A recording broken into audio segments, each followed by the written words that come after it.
Hi, this is Rebecca Dotson with Stronghold Fitness, and today I have a trainer spotlight interview for you.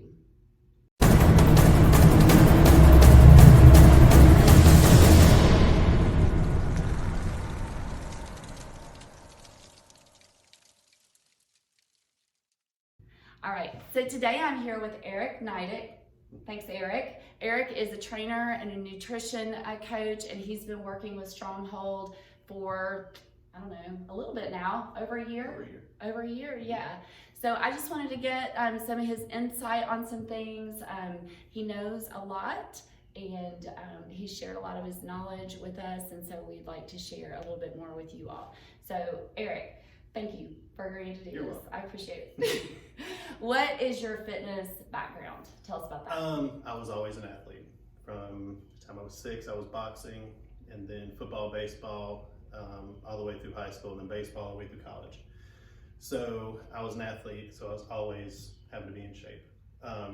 Then after college, Army, and all the jobs I chose in the Army, I had to be in top shape.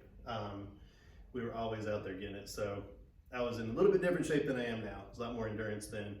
But then after that, I fought MMA. So I was always doing things with my body. So that's it. I didn't know you fought MMA. Yeah.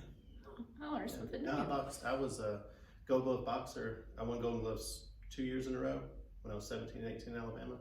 I loved boxing, and then got into MMA during the Army because we did combatives training. So I did a lot of wrestling, a lot of Brazilian Jiu-Jitsu. Oh, yeah, I had pretty cool. 9 MMA fights. Oh, wow.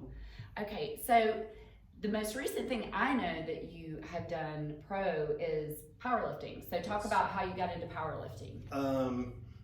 Well, I didn't like doing cardio anymore, and I wanted to get bigger and stronger. And it was just something new to try. I was always a really good deadlifter naturally. I could deadlift. Even when I was in junior high at 120 pounds, I could deadlift quite a bit. So that came natural.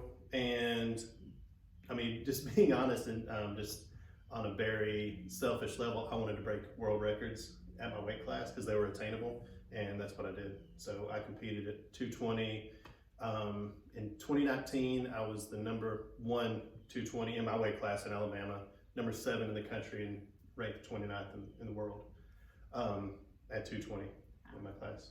That's pretty amazing.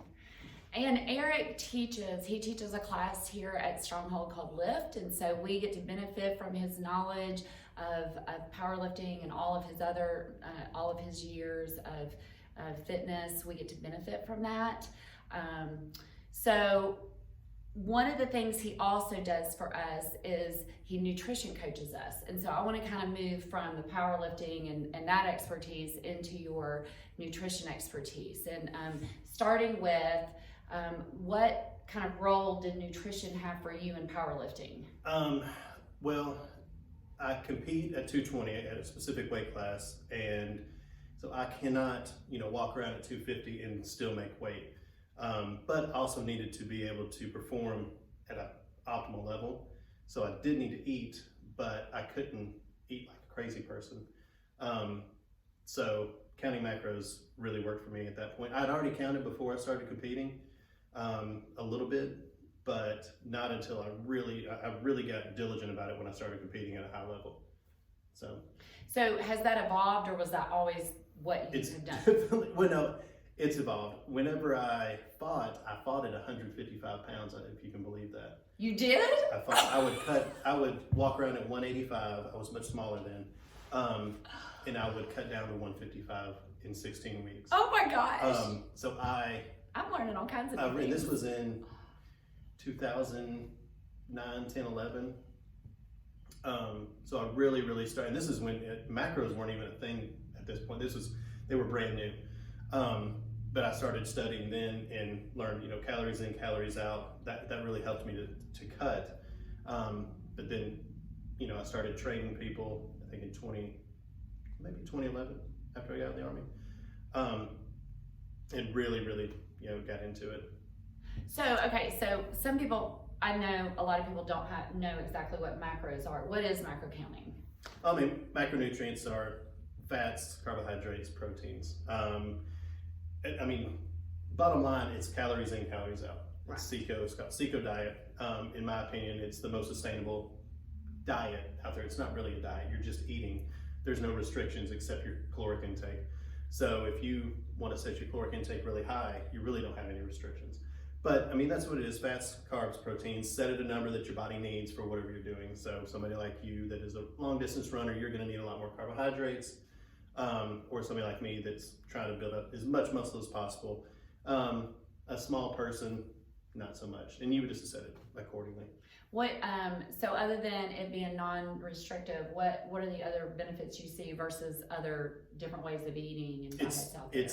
Well, in my opinion, it is the most sustainable way to eat because it's not restrictive. It's restrictive only in that your calories are set. You know, there's a set number, but as long as you are within those numbers, you can eat anything you want. So that's, you see yo-yo effect with everything else out there. No matter what it is, you will see, you know, that yo-yo effect. And people that I've trained, and there's probably 200 people that I've coached nutritionally, if they stay on it, it's something that's the same. I've been doing for 10 years, and I've been able to maintain where I wanted to be. So whenever I used to have a lot of abs. I don't now, but I had my number set accordingly, and I would keep abs year round. Now I keep, 160 pounds of muscle on me year round. So what's the importance of protein in particular?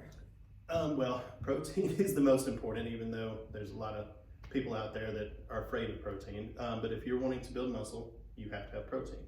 You absolutely have to. And, there's a lot of really crappy literature out there that gives protein a bad rap. But it's hands down the number one. Protein, then fat, then carbohydrates, in that order. Okay, so why fat next? Fat is non-negotiable. I mean, your body has to have fat. People think that all this non-fat stuff in the 90s, it was really bad. Oh yeah, I totally was in on that. Yeah. And your body really needs real fats, not fake fats. And then carbohydrates last. That's something you can play around with depending on what you want to do, but you absolutely have to have carbohydrates. You have to. I am not a keto person or a low carb person.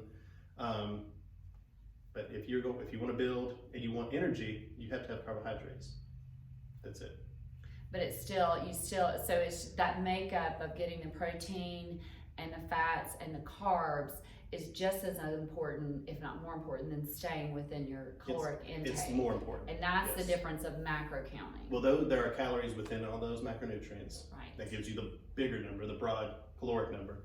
But no, I could not set you at 2,000 calories and just say, just get it.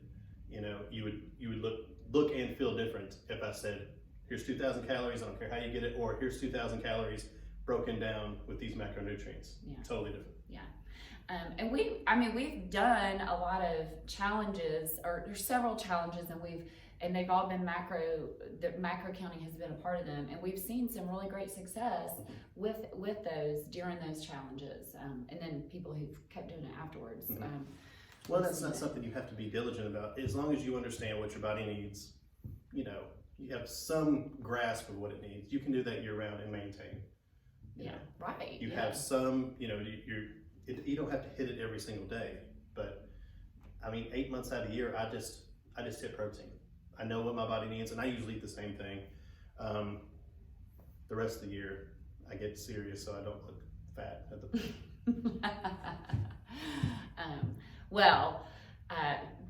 thank you for all the people that you've helped here at Stronghold, and how much we've benefited from your knowledge on that.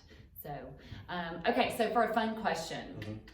All right, you want if money? Oh no, this one's easy. President. Okay, I figured. I gave him two choices of questions.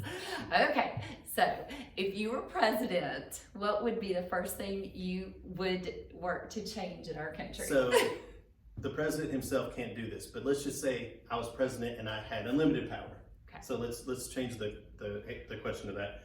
The very first thing I would do is set term limits for Congress.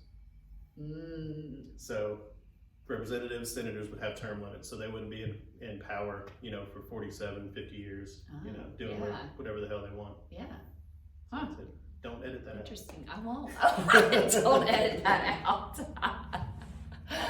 Oh, well, thank you. I appreciate you sitting and taking a minute to do to talk with us a little bit, and I'm glad I learned some things about you. I can't imagine you being 155, but Oh yeah, I was skinny. and Super skinny. that you did some boxing, so Nope. interesting stuff.